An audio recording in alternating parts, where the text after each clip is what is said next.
morning, students. Welcome to the History and Civics class of Class 7. Today, we are going to start a new lesson. It's lesson number 9 in your history book. The name of the lesson is Akbar the Great.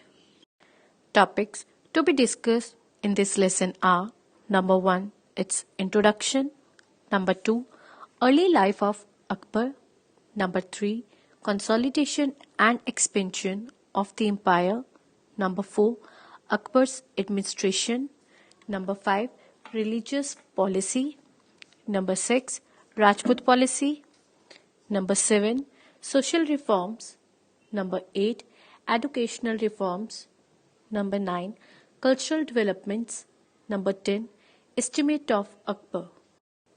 New words of today's topic are: number 1, adversity, means difficulties; number 2, exile, means a state of being barred from one's native country; number 3, regent, a person appointed to administer a state because the monarch is a minor, means the head is minor; number 4, regency, period of government by a regent; number 5, expelling, to drive out; number 6, consolidation, means strengthening or solidification; number 7, dysentery, infection of intestine resulting in diarrhea.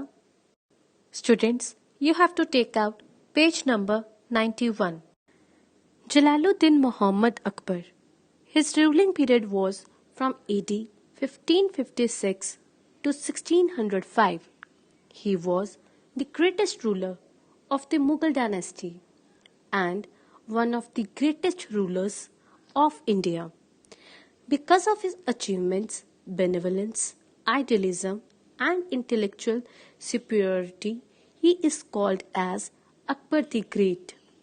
By the word achievements, we mean success; benevolence means kind nature; idealism, ideal representation; intellectual means related to intelligence. Because of his intelligence, he is called as Akbar the Great. According to Stanley Lane Poole, Akbar was the noblest king that ever ruled in India. He was the real founder and organizer of the empire. He represents the golden age of the Mughal Empire. The full name of Akbar was Jalaluddin Muhammad Akbar. He was born on October 15, 1542 in Umerkot, Pakistan.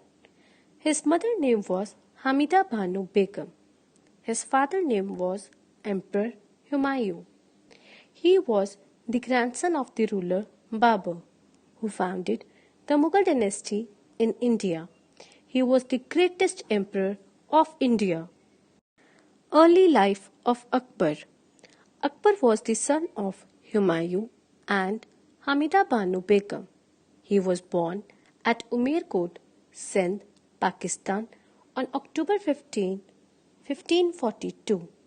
His childhood was spent in adversities, means in difficulties, as Humayun was then facing an exile from India.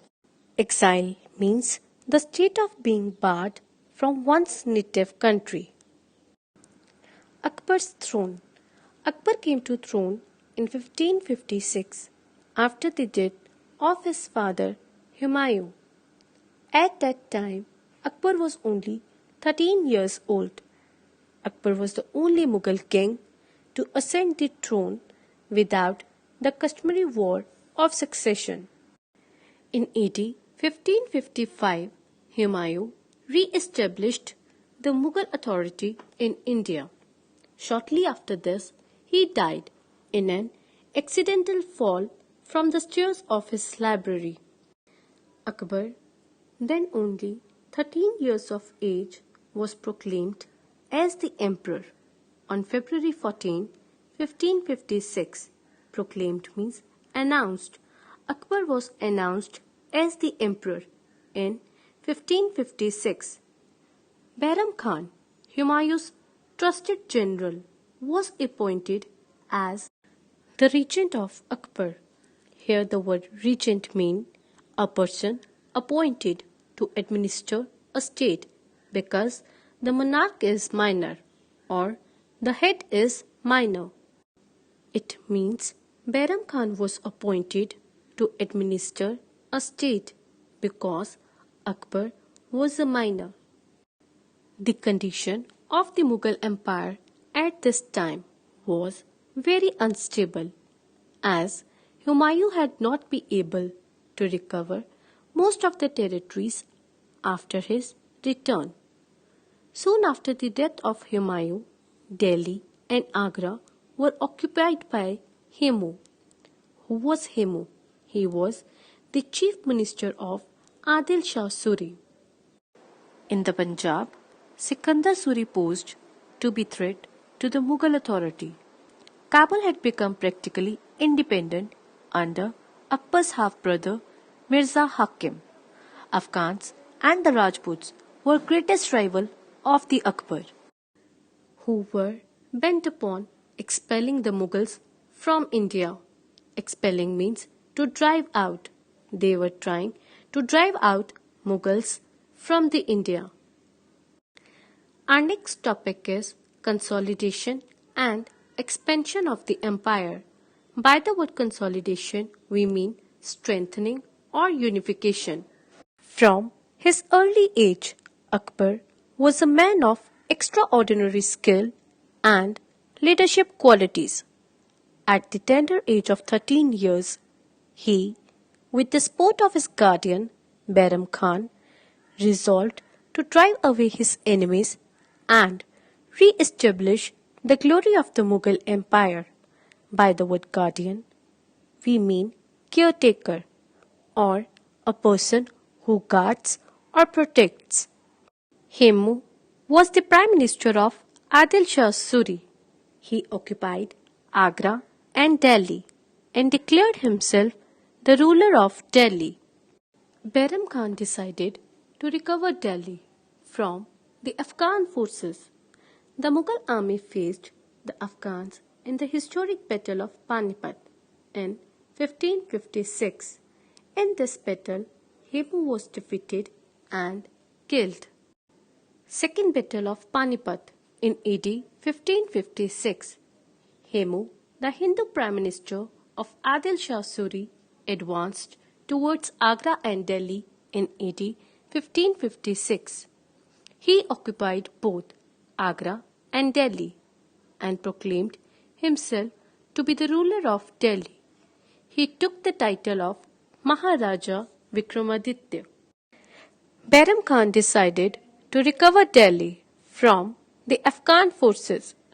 The Mughal army faced the Afghans in the historic Battle of Panipat on November 5, 1556. Hemu was defeated and killed in the battle. With this defeat, the Afghans' dream of conquering India ended forever. Conquering means winning in war. Agra was also recovered immediately afterwards. Our next topic is Regency of Bairam Khan. By the word Regency, we mean period of administration by regent. It was from 1556 to 60. For the next 4 years after the Battle of Panipat, the affairs of the state were managed by Akbar's guardian, Bairam Khan. Bairam sent expeditions to Gwalior, Jaunpur and Ajmer. Expeditions means journey made for the special purpose. In AD 1560, at the age of 18, Akbar dismissed Bairam Khan from his office and sent him on a pilgrimage to Makkah.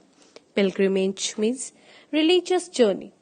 But when Bairam Khan reached Gujarat, he was murdered in AD 1561 by an Afghan.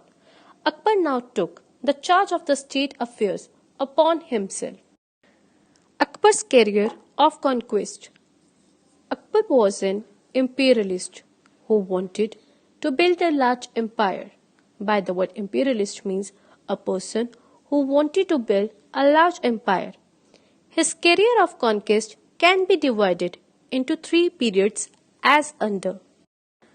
The first period of his conquest ended in AD 1576 when the conquest of Rajputana and central region was completed.